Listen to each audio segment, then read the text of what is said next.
This is a Fleet Success Show, dedicated to helping you and your fleet succeed using the experience of fleet professionals and Hall of Fame fleet legends. The show that explores how the pillars of stakeholder satisfaction, intentional culture, resource efficiency, and risk management all combine to lead your fleet to success. We're glad you're here. Now, let's get into the show.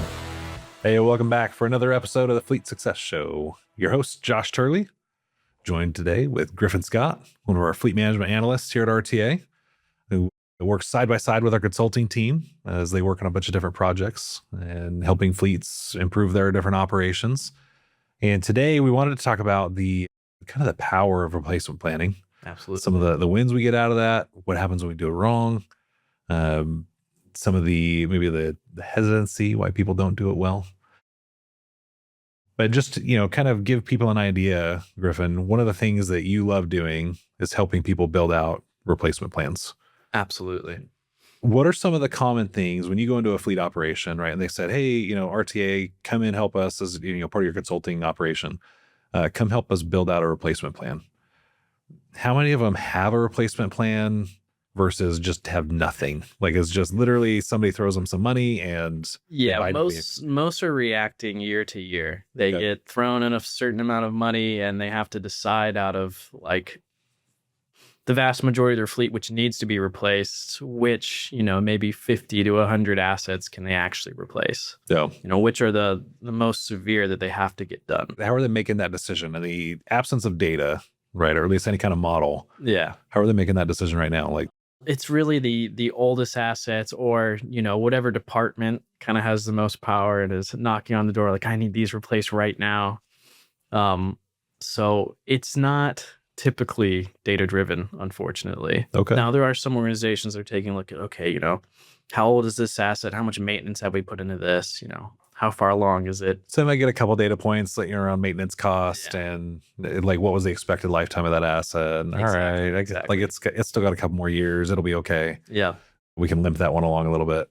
As you've gone through that, though, obviously people don't call us out of the blue because everything's going amazing. Of course not.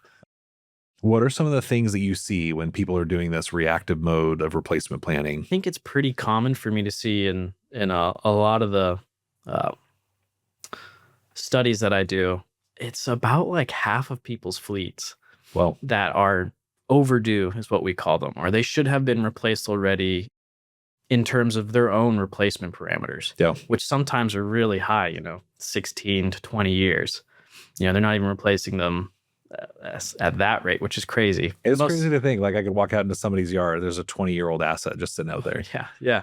I've seen the 2025. So like that's something that like when I graduated high school, it was like brand new. Yeah. So no, some I've even seen older, like 40, 50-year-old trucks, like old side bodies, old sidestep. I think almost every organization I've worked with has had at least like one 1950s truck that they keep for like parade or something like that. Yeah. But they have a bunch of 1990s. It's a parade. It's fun, right? There's always an excuse for What's really sad is when it's actually been parked and you just never disposed of it. Because I have seen that, and usually it's some like Caterpillar bulldozer or something just like parked in the weeds. Exactly. Like, one day we might use that. Never will we touch that again. Nope. All right, so you kind of see this where they're kind of going reactive. It's who's screaming the loudest. Well, what ends up happening in that situation? What happens to their fleet? What happens to their cost? What happens if they're going through this model of not using a model and being completely reactive? Exactly. What ends up happening? Oh, I mean, it has a bunch of impacts downstream. So your fleet is getting older and older as you don't replace things when they need to be replaced. Mm-hmm. And that has a huge impact on maintenance.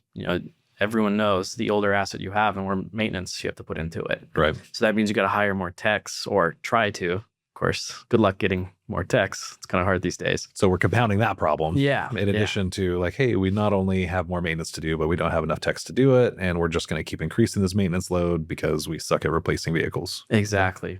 And if you're an ISF and you're doing depreciation chargebacks, a lot of the time you'll start to get to that point where you've fully depreciated that asset and you're not charging back for it anymore. So you have even less funding for replacements. Nice. So you get into this terrible cycle where like you don't even have the money to replace all the assets in a good system, which is ISF. ISFs, No, which is like using like an internal service fund is what that stands for. Yep. So you end up in like this just crazy little doom loop of there's not enough money, and we don't have enough technicians to do the maintenance. So stuff is just breaking down all the time. Exactly. So like we talk about availability being the number one metric. Yeah. And the best way to improve your availability is to get your replacement plan up to date. Yep. But a lot of people don't make that correlation, right? That this is, if I just got my replacement plan funded. I would imagine that as you step into these fleets, they don't have the data necessarily to even prove how much funding they need. Yeah. That's the biggest question. How do they even know, like, hey, city council, I'm going to give you $500,000. How do they even know that's enough or not enough? Yeah. So it's really taking a look at a certain little formula that we use. Okay. So with any replacement plan, we know how long the replacement cycle should be. So maybe 10 years, 8 years, depending on what type of vehicle. And then how much does it cost today to replace it? And so we'll take that number. Hey, what would it cost to replace the entire fleet today? Let's say it's 150 million. Okay. What's the average replacement cycle for all of the assets? It's 10 years across the board. Okay. And so it's simply dividing that. Hey, how much does it cost to replace the whole fleet? By how many years it would take? So if it's 150 million, 10 years, $15 million a year. It's that simple. It's nothing too crazy. That seems pretty simple. Yeah. And I'd bet that when you step into these operations, how many of them are not even coming close to that Not level? even close. What do you think? Like, maybe if they needed half of 15 million, they might get 7.5. Yeah. If they're lucky. Yeah. And so what do you say to a fleet manager that you're like, by the way, you've been way underfunded. Mm-hmm. Here's how we're going to fix this. Like, what's the plan of attack to even getting back to 15 million, let alone doing catch up? Yeah, exactly. It's really getting in front of the boards or the council of their organizations and showing them the impact. Hey, if you keep funding them at this level, your average age of your fleet's just going up and up. It's going to hit 20 years. It's going to hit 30 years and 10 years from now. Yeah. And it just has a massive backlog effect on your fleet. Yeah. Well, really and you're shifting everything from CapEx to OpEx. Exactly. So it's coming out of your budget one way or the other. Yeah, you're paying for it. Yeah. It's just where. How would you like to pay for it? Exactly. Would you like shiny new vehicles that make the city look good? Or would you like rusty old broken down ones that you have to just hire more technicians that you can't? Yep. It's your choice. Exactly. Okay. So then what you come in and like, what's your process as you step into a fleet like this? What do you go through and do to kind of help them get to at least a manageable spot, if not a cure? Yeah. So oftentimes, we're performing these studies, we're going in, we're getting the inventory, we're taking a look. I develop a 20-year replacement plan for these organizations and then providing them a report and then presentations to leadership to kind of help them get the story across. Yeah. Would you say that that's a big challenge for a lot of fleet managers is that piece of it, Yeah. right? It's the managing up, communicating how severe the situation is, communicating up towards, leadership about how dire things have gotten. Yep. Kind of really making the sell. And what's interesting is it's the sell part. A lot of these fleet managers I've worked with, they know this. They already know this. They've tried to explain it to their leadership. And for some reason, their leadership just doesn't trust them. It's because they're not a paid expert. Yeah. Right. And so they have to bring us in just to regurgitate what they've been saying for years, which is unfortunate. It's the fancy title and it's the glasses, right? Like it makes you look. Yeah. Do you also throw on a British accent? Oh, right? Like I feel like you should. Maybe that's a new tactic. Just really you drive home the point that I know what I'm talking about, right? Just everybody thinks you're automatically smarter if you talk like a Brit. Because no one goes to school for fleet management, chances are you were never formally trained on how to successfully lead a fleet. That's where the Fleet Success Playbook comes in. The Fleet Success Playbook is your guide to building a safe, reliable, and efficient fleet that provides exceptional service. Learn all about the 4 pillars of fleet success: stakeholder satisfaction, intentional culture, resource efficiency, and risk management. Get nearly 100 years of combined advice on common challenges, practical solutions, actionable tips, and real examples from fleet industry experts who have been there and done that. Visit www.fleetsuccessplaybook.com to request your free copy today. But yeah, I think sometimes fleet managers just maybe they don't know the words or the vocabulary. They know what the problem is, but how do I translate this to those guys? To finance, yeah. But then the other side of it is, it's just credibility, right? Mm-hmm. It's, how trustworthy are they? Have they built up the political capital? Do people trust their opinion? Yep. Or do they really need somebody to come else and be like, see, I've been telling you, this person agrees with me, and they just need validation. Yeah, exactly. Okay. So I'm guessing you come out and like you give them a model and everything as well. Yep. Like you said you give them a 20-year model. Yeah. So they can really like, hey, here's not only the 10-year replacement for these vehicles, but it's also the replacement model for their replacements. Exactly. So that way you're not like just coming in one and done. Yeah. You've got something you can use for the next 20 years until Exactly. you retire, right? Yep. So talk to me about some like big wins. You've gone through and you've done a lot of these studies. How many times do you think you've done this study? Oh man, at least 100 times. Like I do like 100 different replacement plans. Oh, at least. Okay. Yeah, I do at least a baseline for people to kind of give them an idea of, hey, where you're at. Yeah. And then sometimes I'll design an actual model for them to go forward with. So we give them a little feelers at the beginning, but sometimes I go even deeper into it. But yeah, at least 100 times. So 100 times, I guess, I don't know where I want to go with this.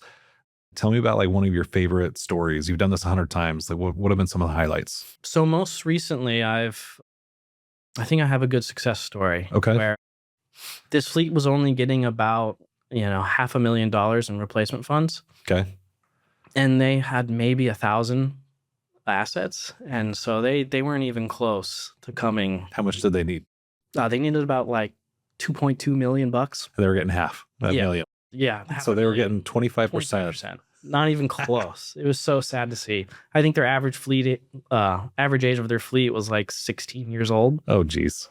And it should have been like 9. Yeah. So it was really bad, like almost already double. So very unfortunate. But and if there's a fleet manager listening to this right now and you're like, hey, that's me. Yeah. You just know you're not alone. Right. No. You're definitely not alone. It's almost every fleet I go to. Yeah. So I gave a presentation to their council. Okay. And showed them the numbers and they agreed and they're like, okay, yeah, no, we had no idea. We just didn't know it was this bad. So, and they agreed to fund it up to $2 million. So I was really happy about that. Oh, that's awesome. And they not like, hey, well, let's go ahead and we'll just go this up to $1 million. Like, what does this look? Because I'm sure you get that too. Yeah. Well, what if we didn't go a full 2.2? What if we only went up to like $1 million? Yeah. Right. And I don't know if we can afford that. I'll model that out for some people and show them, okay, well, you'll catch up in 20 years at that point. Well, not enough. If they ever catch up, they might just like, it'll just slow down the decay. Yeah. So now your age of your fleet, if you continue at this rate, I'm sure you do that too, right? Yeah. Like this fleet here, you're only doing 25% of your fleet every year. So it'll take you 40 years. And by then you'll have to replace those vehicles. And so like, it just ends up compounding. I'm sure the graph just looks like this. Yeah. So like if you went to half, okay, well, it doesn't go like this. Now it goes like this, right? But the gap never closes. Yeah. So I did that for that project. And at $500,000, we show overdue as red, meaning assets that should have been replaced today. For the 20 years, it was all red. It was all overdue assets that should have been replaced already. Yeah. So they never even caught up to what they should have already replaced. It was insane. Like you really, okay, you're going to give us 2 million. You should just give us the full, let me think about this. 2.2 million, 10%. So you needed 20 million.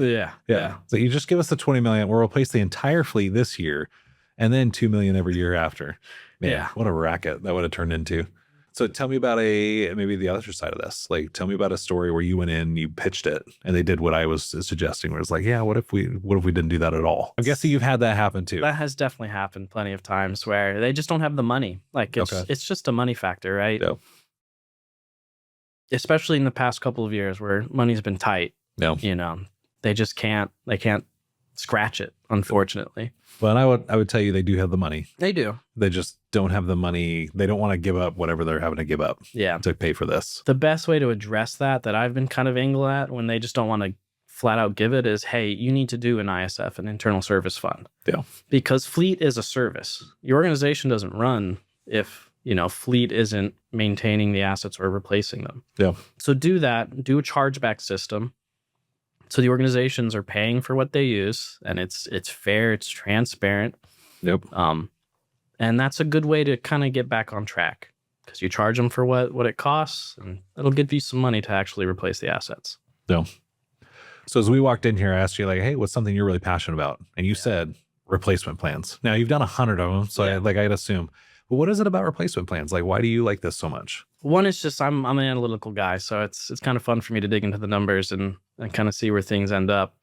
But also, I think it's just kind of it's the root cause of a lot of things. Like I mentioned before, it has that snowball effect, where if you're not planning for replacements, you're going to see issues on the other end, and you're not going to know why. Yep. If you don't have that idea in your head About when you should be doing this and how far behind you are and all that stuff. Okay. Yeah. So why do we have so much work? Why are our assets so old?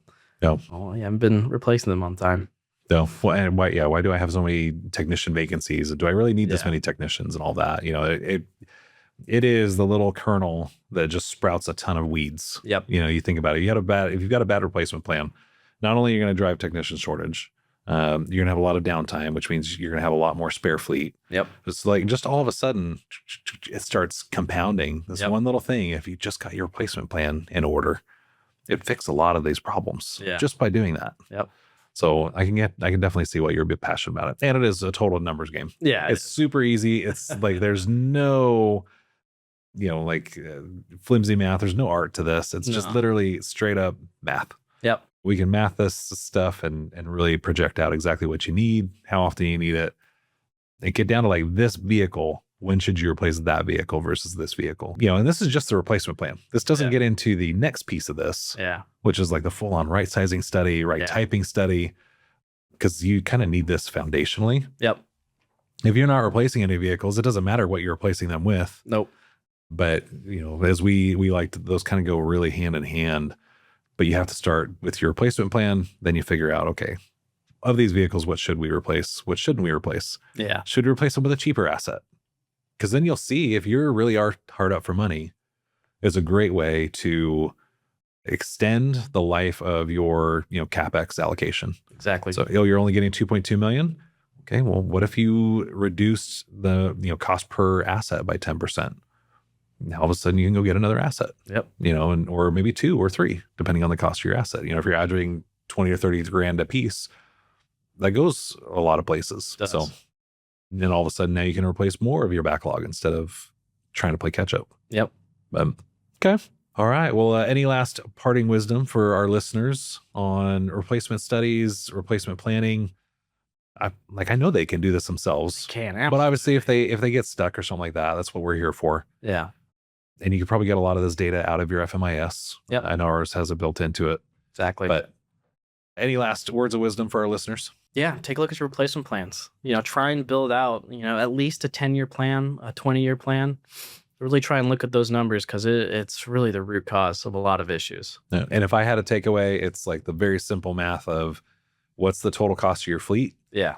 What's the average life of your fleet that you need to get? Yep. And if your allocation every year isn't doing at least that, you're falling behind. Yep. Right. And so that's super simple math. You can hit that. You can present that to council. Yeah. Guys, I don't even need to model this out. I can tell you this is the math. Yeah. Right. The $150 million fleet. I need to do 15 million a year. That's it. And you're giving me 7. What do you think is going to happen? That's it. Like, you just put that on a PowerPoint. You don't even need the rest of it. Exactly. You can literally just sketch that out in pencil. So, but yeah, if you want to go further, deeper, get actually into the weeds, because some assets have different life cycles and things like that. So we'll put that in the model as well. This is a 5-year asset. This is a 10-year asset. Yep. Hopefully there's not a 15, although I guess you could probably do that for some like back trucks or something. But yeah, other things that are just that you just don't need, we'll model out the entire plan and then give you something that you can go back and build out your ISF, your chargeback system. Yep. Because the replacement fund has to be a big piece of the chargeback system. Oh, it's not just M&R. Yeah. Like you have to have all this stuff. So, and then otherwise you're getting falling behind in that as well. And because the departments really should be funding their own replacement. Yep. So, all right. Well, that's going to do it for this week's episode of the Fleet Success Show. Griffin, awesome having you on board. Thanks for having me, man. Super smart with the beard and the glasses. It's just it's a whole thing. I'm telling you. If you want to work at RTA, I'm pretty sure like a beard's a requirement. I think so. So with that though, that's going to do it for us. Until next time, thanks for listening. We hope you enjoyed the show. If you'd like to help support the podcast, please share it with others. Post about it on LinkedIn or leave a review. Want to learn more about our fleet management software, Fleet 360? Check us out at rtafleet.com. If you want to learn more about having your fleet evaluated by our consulting team, go to fleetconsulting.com.